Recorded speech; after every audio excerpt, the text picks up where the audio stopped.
Hey, what is up, Headhunters and executive recruiters and all you beautiful people?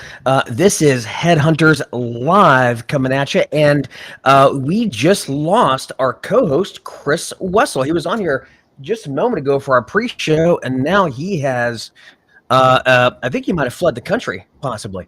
I'm not quite sure. But anyway, with that said, I'm sure he's coming back in here in just 1 second. David. Right, has something to do with the fact that we were talking in the green room pre-show about how great last week's show was, and Chris happened to be gone, and we had a replacement host. So I'm wondering if he got really offended in saying how great the show was, and he's left us now. So, ladies and gentlemen, you might be witnessing an emotional breakdown. Well, let's actually find out from the man himself. Let's see. Here's Chris. So, Chris, something we said, what Chris? is up with that, man? What happened? Because he got kicked off. Well, anyway, with that said, guys, today's going to be a fantastic show. We are going to be talking about executive assistants / virtual assistants because we talk a lot about billings and cash in and recruiting and how to get retainers and all that kind of stuff. That's all fantastic, but the way that you can do all this, the number one thing you can utilize in your practice to actually achieve all those things is going to be using an executive assistant. So today, Neil Lebovitz, right over here, Neil, and we also have Chris Wessel. We are going to be sharing with you how to use an executive assistant / virtual assistant in your practice, how you can use them, how you can use them more effectively, and how you can use them to supercharge your billings. Before I get into it, though, real quick, if you guys can do me a favor, make sure you like, love, share this with your friends.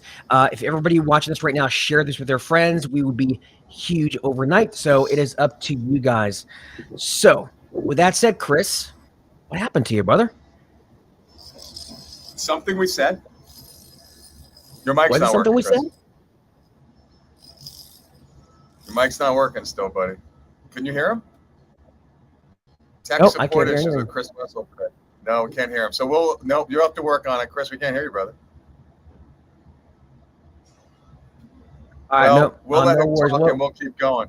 So let's talk about Chris now, because you can't say, Chris, your hair is ugly.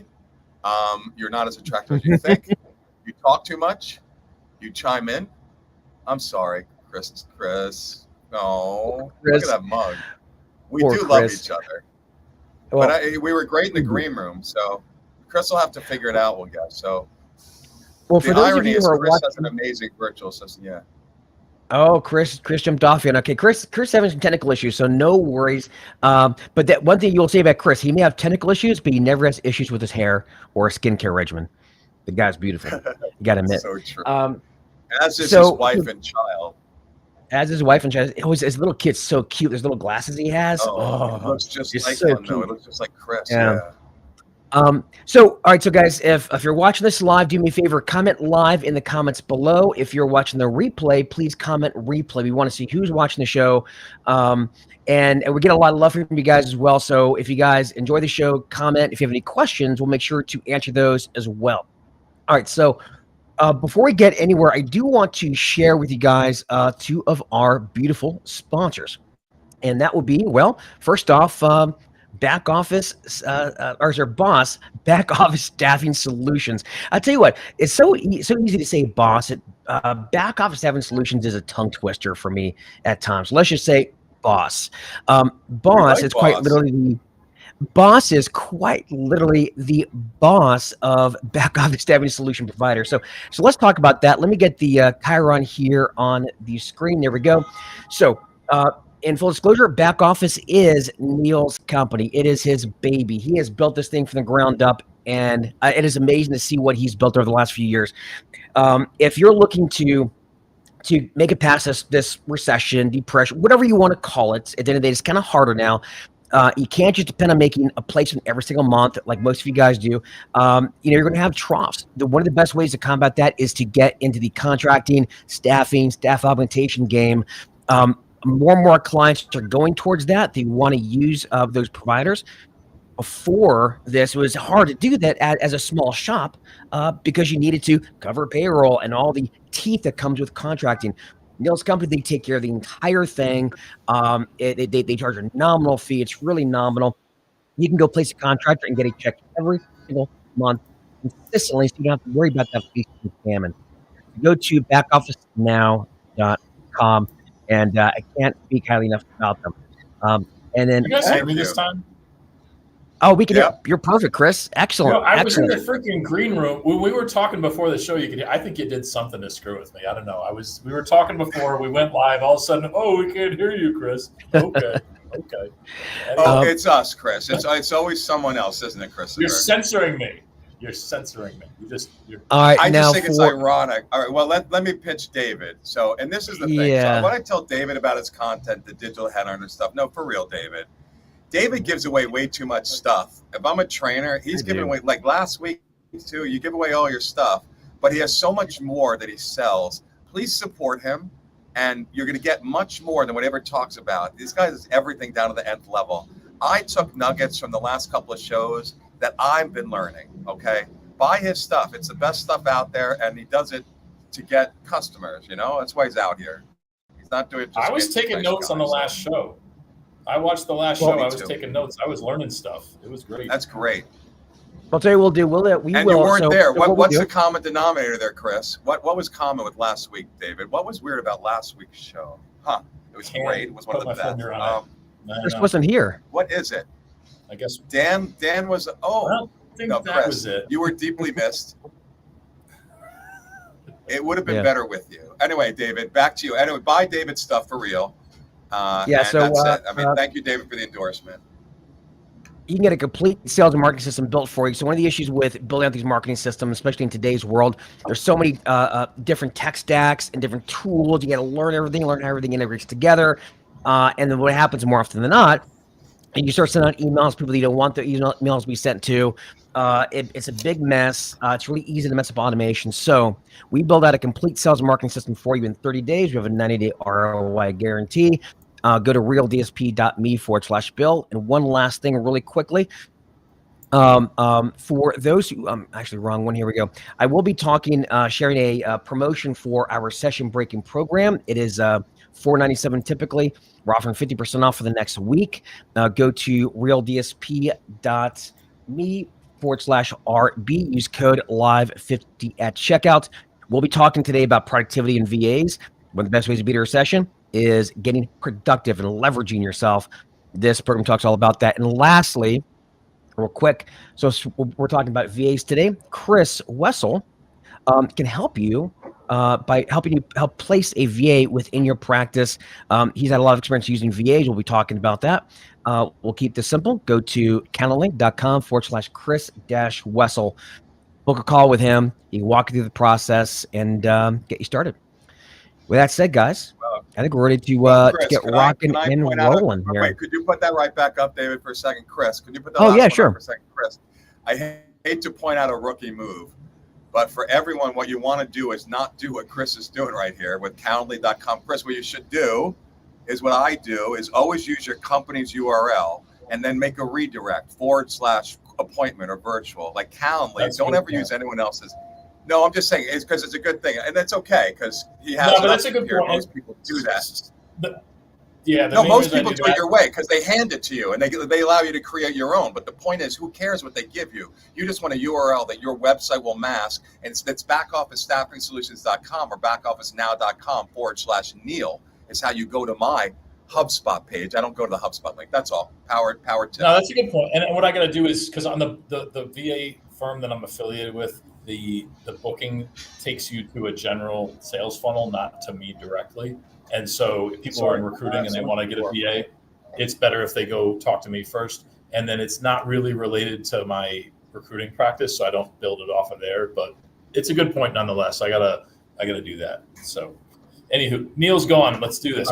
No, I'm back. I'm sorry, an emergency at the door. All right. I'm sorry that the doorbell rang and then I got a text that it's okay. No worries. Let's get into the meat of this. Let's talk about virtual assistants / executive assistants. And so, and by the way, I use that term a bit interchangeably, obviously for obvious reasons, because you can have a VA that does like just sourcing, not really an executive assistant, versus a VA who's an executive assistant that actually helps you with your course items and emails, etc. But before we get into all that, let's talk about our own experiences with VAs. I've been using VAs now for about 6, 7 years, maybe 7 years. And I tell you, it has been a game changer for me, just in terms of my productivity, my leveraging my time. It's almost like a secret weapon. If you guys know that the old game Doom, and you had the BFG, the big freaking gun, right? Well, I think what a VA allows you to do is be able to use your big freaking gun, because for us, right, our superpower is placing people, right? And if you're spending all day long in your email, all day long doing admin, all day long scheduling calls, what you're not doing, you're not placing people, you're not billing, right? So, so I can tell you from my personal experience, VAs have been amazing. Chris, talk about your experience with VAs, because I think that I know we all have different experiences and like to go into some specifics, but tell us about your experience. Yeah, and ours is it's nice. We have a little bit of a different angles we take it from, right? Because similarly, it's been, I would say, 6, 7 years that I've experimented with using VAs, and I've had some things go right, some things go wrong. I definitely lean more on them for the behind the scenes research, cleaning up behind me to make sure that my CRM is as detailed as I'd like it to be, but I will never make it personally that myself. And I don't necessarily use them for the executive assistant functions you do, because I think it's great we can touch on that. But it has been a game changer in terms of scaling myself, because a lot of times we think when we're solo, the path to billing more is hire another recruiter. But of course, all of us don't want to pay anything. So we're like, maybe I could get a 1099 commission only recruiter. And we all know how that goes 90% of the time, or 99%. Or if you get anybody good, like real good, if they're any good, within no time, they're going to hang out their own shingle, because they're like, why am I working for this clown? So if you get someone whose job is not to fill jobs, but his job is to do this other work, and that's all they want to do, and they focus on that, and you think about what can I do that gets me on the phone with clients and candidates as much as possible, and everything else. Because like a mistake a lot of people make is they try to use VAs to do business development. No. They try to use VAs to do screening candidates. No. You're the one, you're the business, you're the face. Okay. You have to be the one talking to candidates. You have to be the one talking to clients. Anything that doesn't relate to that, you can have somebody do. You can have it. We can go into all the details of it. But I guess one of the things I've learned over time is I was able to increase my own personal billings a couple 100% without having to hire anyone, just by spending my time more wisely. And I haven't really explored the executive assistant functions that you have, so I definitely am interested in hearing about some of that, because I think that could fill the needs for some people. But listen, a lot of times we think the right move is we need to hire another recruiter. Not necessarily, because you could get more productivity out of yourself if you could just take some things off your plate, and you could bill more, and it's more in your pocket.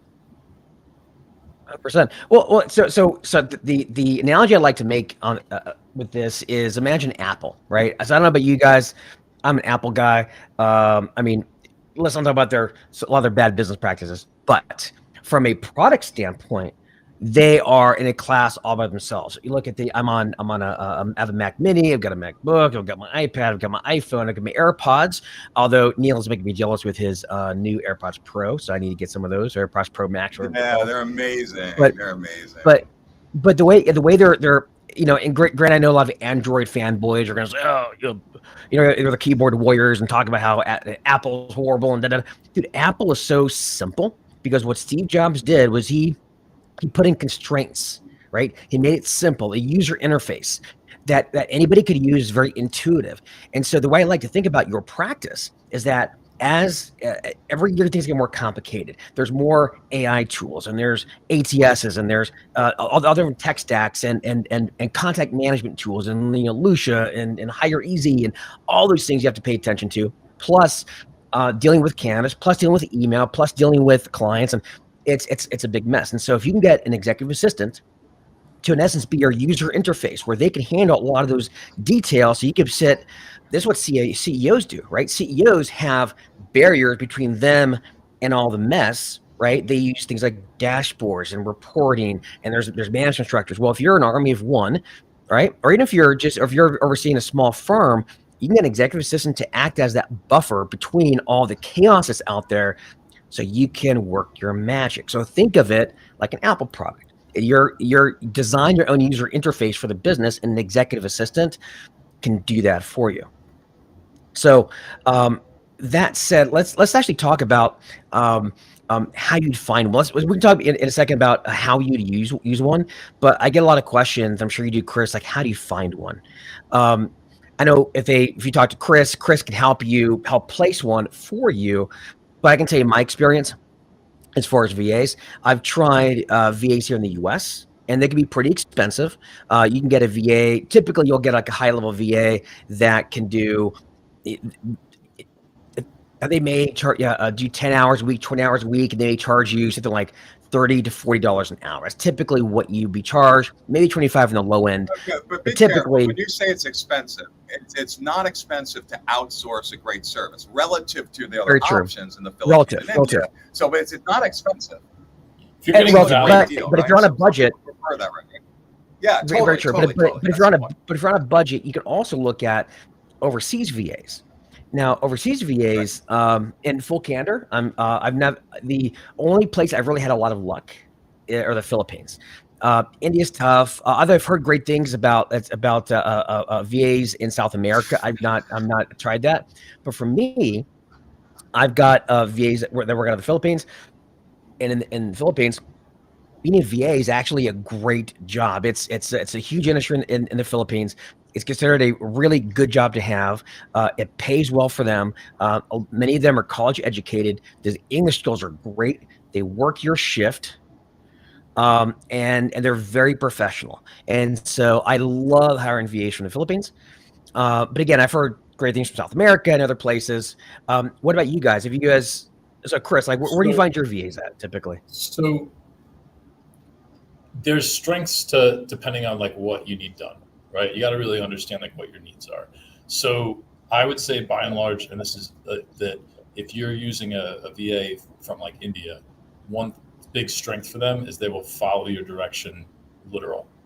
Now the downside is you got to make sure you give very clear direction, right? And you also got to make sure there's not a lot of nuance. Like they'll do to the letter exactly what you want, but you better make sure that you give them appropriate direction if you want to get the right output. What my right hand basically, who's a little, I think the closest thing to someone I would put in front of a client is one I've been using for several years out of Venezuela. That, just like all the countries they're in, they're educated. I said the Philippines, Venezuela, all of them are, and again, I don't want to sound like racist or categorized, but like in general, generally the services you get from like Philippines or Venezuela, they tend to be a little bit more evolved. Like if you're looking for a little more sophistication, a little more complexity in some of the stuff that you do expect from them, right? If that's what you're looking to do, those are good sources for there. If you're looking in general for just carve out, like I do, I don't leave a lot of I prefer to do the interpretation myself for the most part. So a lot of my work is done by someone in India who's executing very literally on my direction when it comes to like maybe sourcing or like database cleanup or whatever. It's just do this way. They do it. Great. So it depends on what you're looking for. But isn't there more to it? Like I heard, like in the Philippines, because I've seen the same thing. David's, everyone in the Philippines seems to be the answer. People that build outsourcing centers are doing in the Philippines that I know. But there's something to do. I've heard things like the language, right? That they master the language more. They keep the hours more. They're more educated for the dollar. What is it versus? Why is it the Philippines? And David's explained some things that he's seen. What have you seen? What's the reason? Well, I've seen less in the Philippines. I've seen more in South America that I can comment on. Right, South America as well. Sure, same. And then like mine's off by my primary guy is off by an hour for me. I use some resources in India as well. They're working right time. So, he's only an hour off from me. So it's funny because when I was staying in St. Kitts, I realized I was like due north of where he was in Caracas. I was like, oh my God, I could go see the guy. Maybe not. None of us should be going to Caracas. But anyway, like I don't know if there's probably cultural nuances that I'm not necessarily part of it is, I don't know, maybe there's some cultural similarities, right? So like, for example, whether it's like religious or other cultural like holidays or other things people observe, like it's probably more similar in maybe Venezuela than it is to the US than it is in India. Yeah. So I feel like you have maybe some common ground, and I'm talking out of my ass on this stuff too. So I don't know. No, but I'll say this: South America, I outsource with South America in my IT group, and you get the same time zone, maybe 1 hour, which is huge. Okay, it is a huge thing. Yeah. And their poverty level's pretty significant, which sounds horrible. But I'm getting people I'm hiring off the books when they work for another company. We engage with them at a consulting company level that aggregates these, right? And they pay them even less.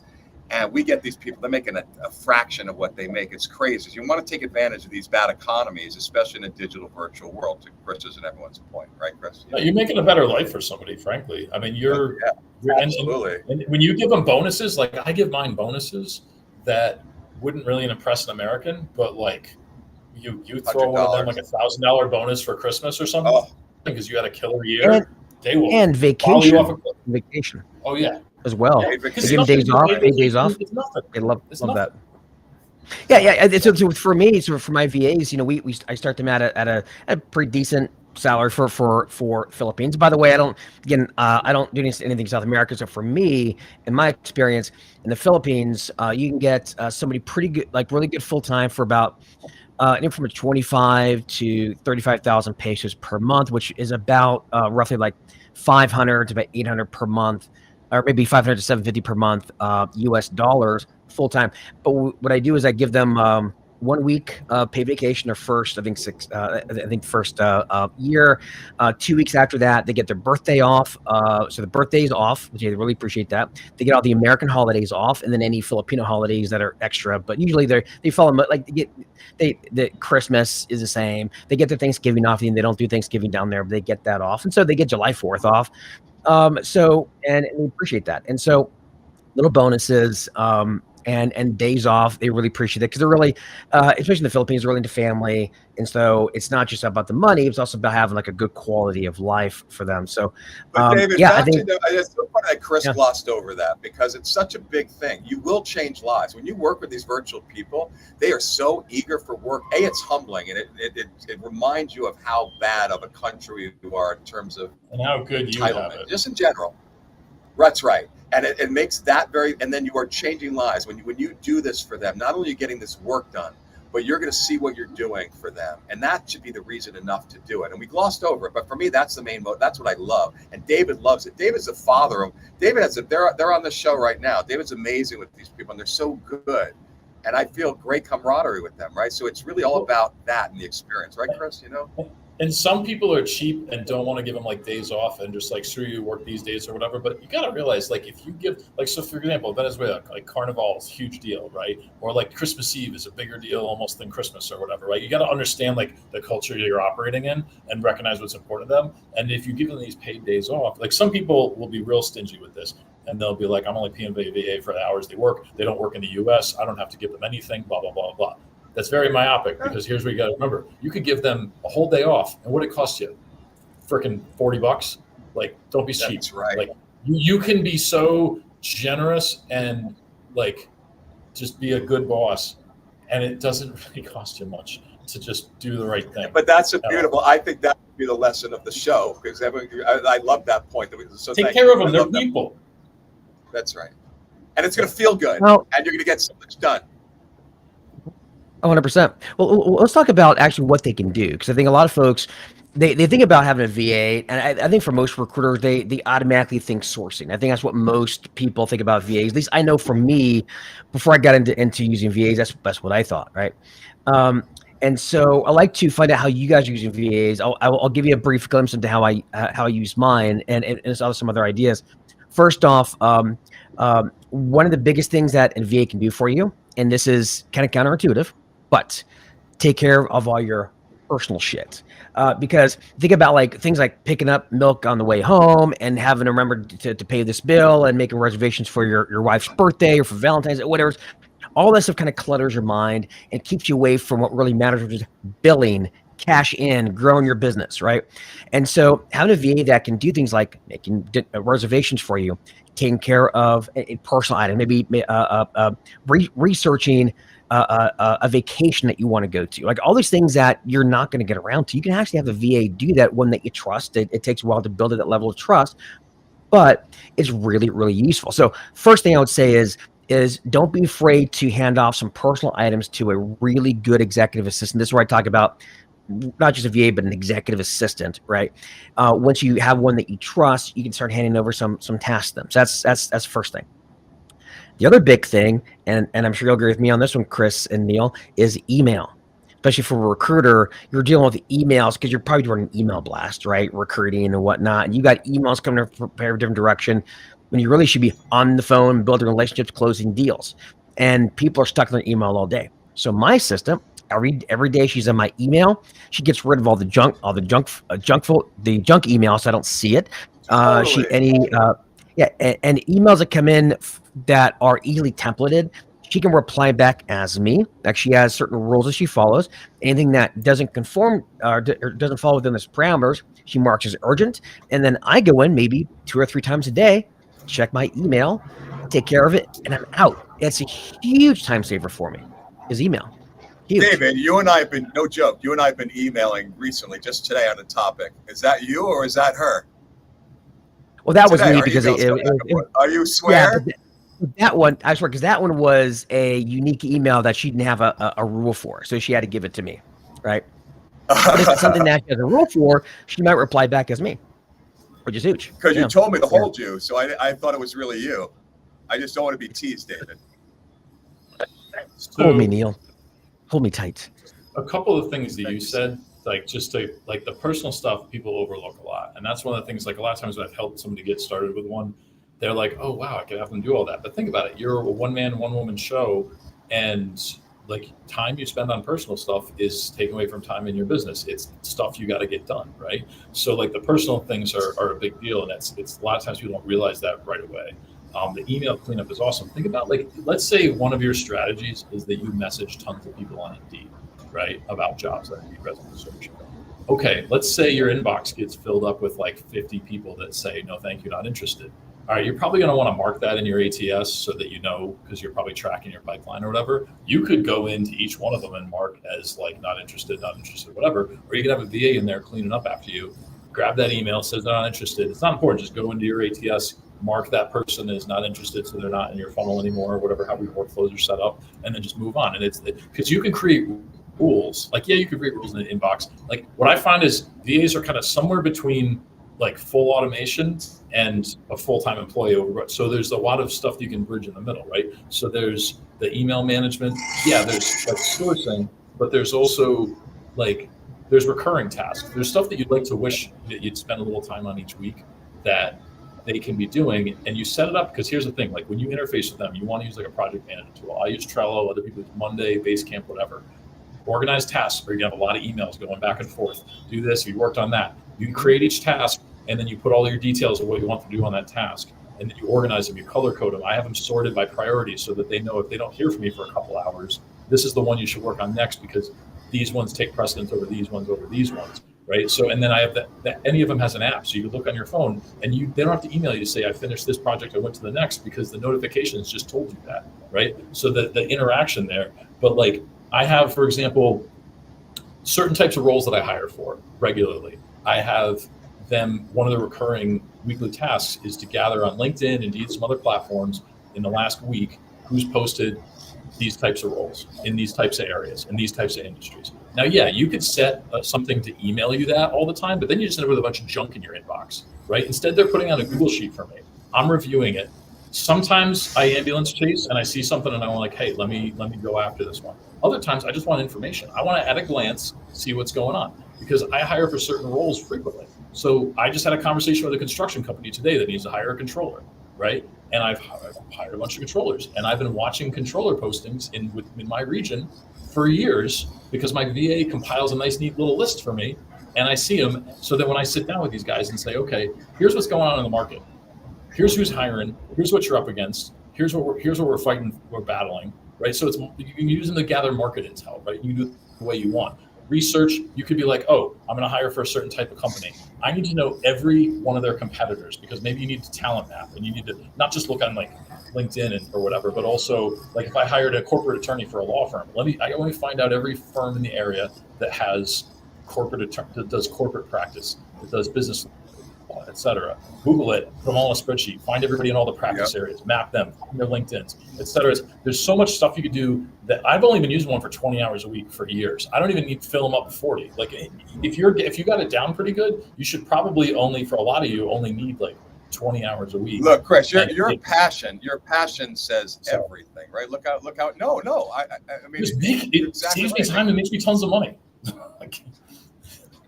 Chris, and I'm going to add just only one comment. You're saying that. David, let me chime in for a second. Yeah, no problem. I want to say this one thing about these tasks, and I'm saying it from a global executive perspective, right?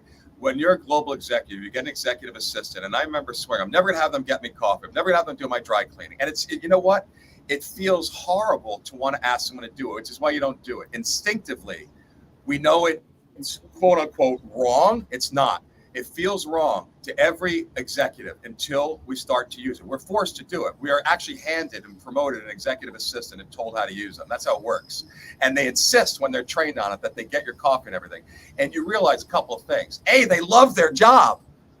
And B, they want to please their boss. And when they're virtual and they're remote, oh my God, as Chris just said, they want to please you and they're thrilled with anything you do for them. So once you realize that, and that they free you up. I didn't have to wait in line for the coffee. Wait a minute.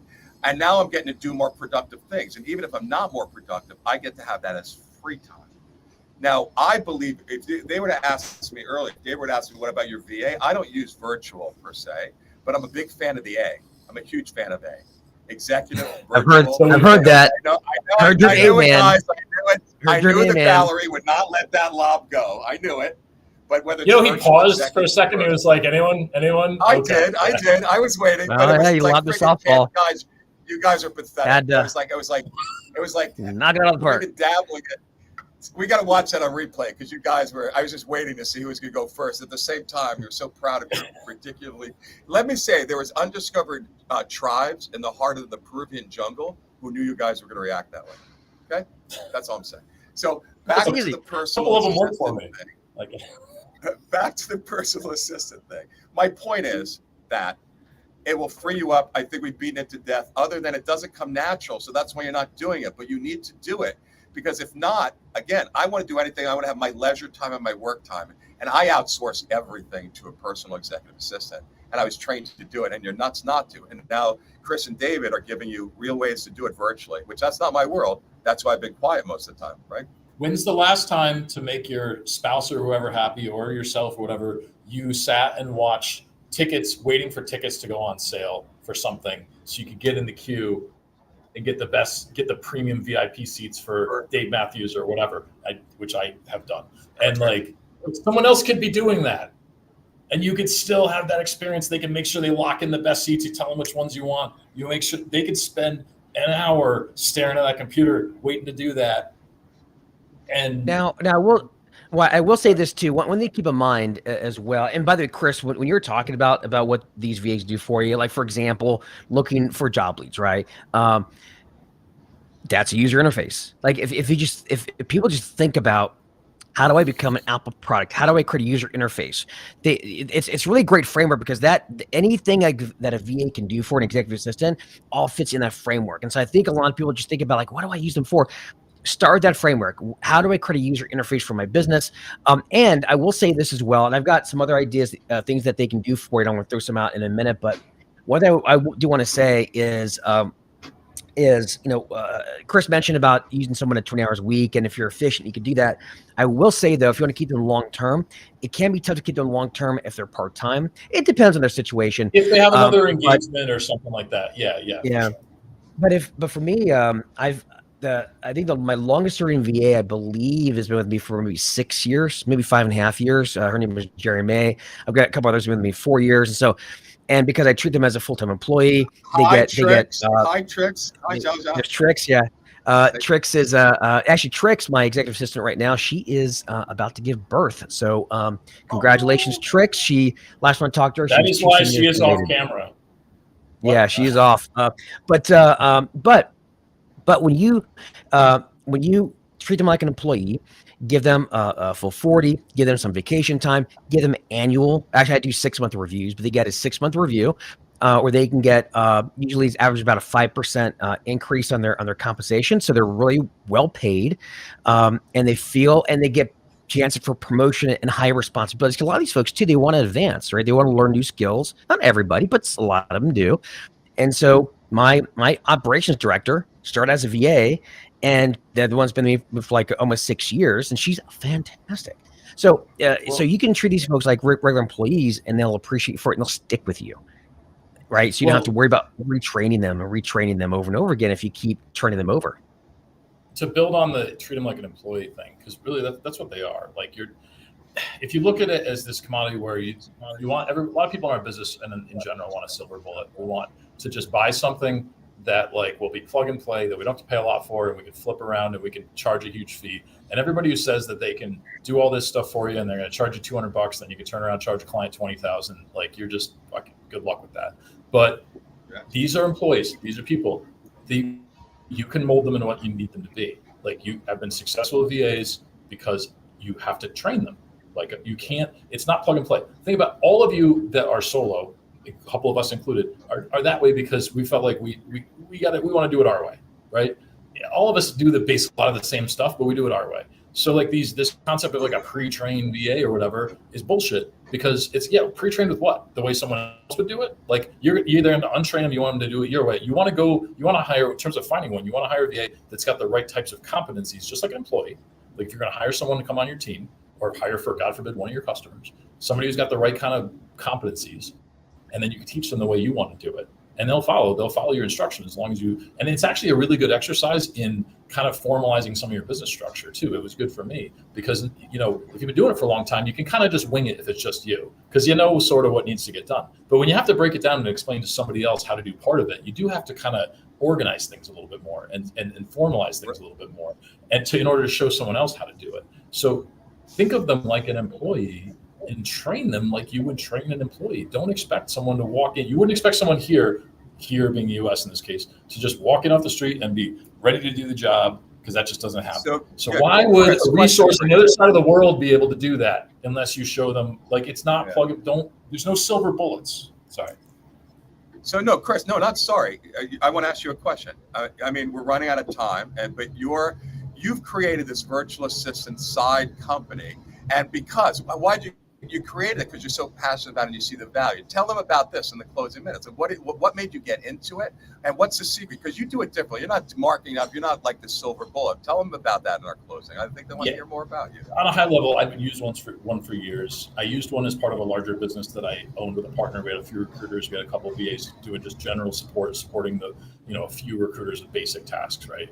And then I kept that one with me when I went solo. And then I started like really thinking about like how can I use this person in more ways. And then I realized that I wanted to do more, but I didn't want to hire anybody else because I didn't want to have employees again just yet. I want to be able to have time for my son, et cetera, et cetera. So I got to get real creative and think about how else can I carve out some of what I do to this other person so that I spend more time billing. And then I ended up, a friend of mine that I have long known for a while, who ended up growing a 9-figure Amazon business by using VAs as almost his entire workforce, decided, like a lot of companies do, to turn an internal competency into an external service. And we were having drinks one time up here in Saratoga, New York, and we were talking about how I'd been using VAs in recruiting, and he was like, "Oh, we should, work together and like open," because he'd been mostly focused on e-commerce like support. So that's the industry he knew. And so like basically what I do is I work with a recruiter who's looking to get a VA and help kind of bridge the onboarding gap, which we both identified as the biggest gap, right? It's getting them off on the right foot, get them started, getting them trained. I understand recruiting. I understand enough to know that everybody does it different, but I can be the translator between what you need and the VA needs to understand to get you up and running, get the systems in place, get a good rhythm going. So you actually get the use out of them. And that's basically what I do in those cases. And that, I mean, my 90% of my time is still spent on recruiting, but that's fun for me because I like it, and it's a nice little superpower. It's what you your recruit's what you do, right? Let's keep you doing what you do. Now I do want to say this because I know we're getting ready to wrap here, but I want to share something with you guys on how to find and select one. Right, this is really important. It's like I call it my Thunderdome technique. So, I'm familiar with Mad Max, and of course, the best movie in the series was Road Warrior, right? And fight me on that one. But Mad Max, decent. I like the bald chick. The bald chick was frighteningly. Oh, that's the new one. Yes, that's the new one. I'm about the old school with Mel Gibson. The Mel Gibson. By the way, he was kind of like Master Blaster, actually. And a little side note: Mel Gibson got that role because he was in a bar fight I think a day or two before he read for the role, and because he was disheveled and had some cuts, they thought he looked perfect to play Mad Max, and that's actually contributed to him getting that role. So I'm saying is bar fights aren't all bad. Anyway, but let's talk about the Thunderdome technique. So if you say, okay, if you don't want to use a service, you just want to find one on your own, or let's say you use a service, what I would recommend, especially if it's your first time getting a VA and you don't quite know how to interview them, or don't quite know how to really assess them, the best things you can do, if you can find them on Fiverr or wherever you happen to find them or through a service, bring in 2 or 3 and get and tell them, okay, this is the Thunderdome. They probably haven't seen the movie, but whatever. But explain to them that you're going to give them projects and tasks, and for the next week, you're going to pay them for their time. Give them specific tasks, whatever those tasks may happen to be. Give them the tools they need. Give them access to a Google Drive folder. And here's the key. Give them access to the overall folder and then their individual folder, not to their competitor's folder, but they see the other one, right? Because you want them to know they're competing. And let them know you'll make a decision by the end of the week based on their performance, based on how well they get back to you, based on their, again, just how will they get back to you, how will they perform, how quick they are, how efficient they are, how detail-oriented they are, and give them a week of just different tasks that you would have them do, and then make a decision. It's really simple, but don't just hire one and expect them to work out. Do the Thunderdome. Let them compete. Let the best one win, right? And so it's a great way to go, and you're paying them for their time, but just also temper your expectations. Give them something simple. Don't give them complex, because with any employee, you're going to give them something, and they're gradually going to learn how to get better at it. Give them something that's pretty straightforward, not easy, but just very clear, so that you get good output. Thunderdome, baby. Nice, Thunderdome. Chris, put Chris's contact info up again, guys. You're not. Yeah, let's do that. We plug each other, right? That's what we're here to do, also. But you're not going to find anyone that knows it. Chris just spoke. He did his own commercial on the business. You need a VA. He'll get it done the right way with you. Whatever markup he has, that's more than your cheapest. You're going to get. Pay it. I don't even know what his pricing is. Just pay it. And I will tell you this, guys. Yeah, so go to Calendly. If you're just listening to this, go to calendly.com/Chris-Wessel. And if you want to learn how to use a VA, I actually have a course, not specifically on VAs. However, it's all about operations and systems and processes. And it's my brilliant. Thank you. Yeah, it's my recession breaking course. If you want to break this, if you want to break this recession, I actually have a couple lessons specifically on how to hire. Now to manage your VA, go to realdsp.me/RB, use code LIVE50 at checkout for 50% off, and that's only good for the next week. And then lastly, back office staffing solutions. If you need any back office staffing provider, if you want to get in the contract game, there's not a better company you can get with. Go to backofficenow.com. And if you go there and place your next contract within the next week, Neil is running a special promotion. He will give you a big fat kiss for your first contractor. All right. So, yes. Sorry, Neil. Depending upon the level of business, with or without tongue. Okay, we'll leave it at that. That's right, and I can tell you in personal experience. Really you want tongue. Don't have the show on that note, David. It was such a good show. All right, guys. Well, that said, it has been a fantastic show, everybody. If you guys, again, if you're watching live, comment live. If you watch replay, comment replay. Please, everybody share the show. If everybody did, would be huge. You can check us out on Spotify. We're also on Apple Podcasts and all the usual places. With that said, thank you, everybody. Thank you, Neil. Thank you, Chris. Thank you, the viewer. It's all about you guys. And we'll see you next week. Bye, everybody. See you on the flip.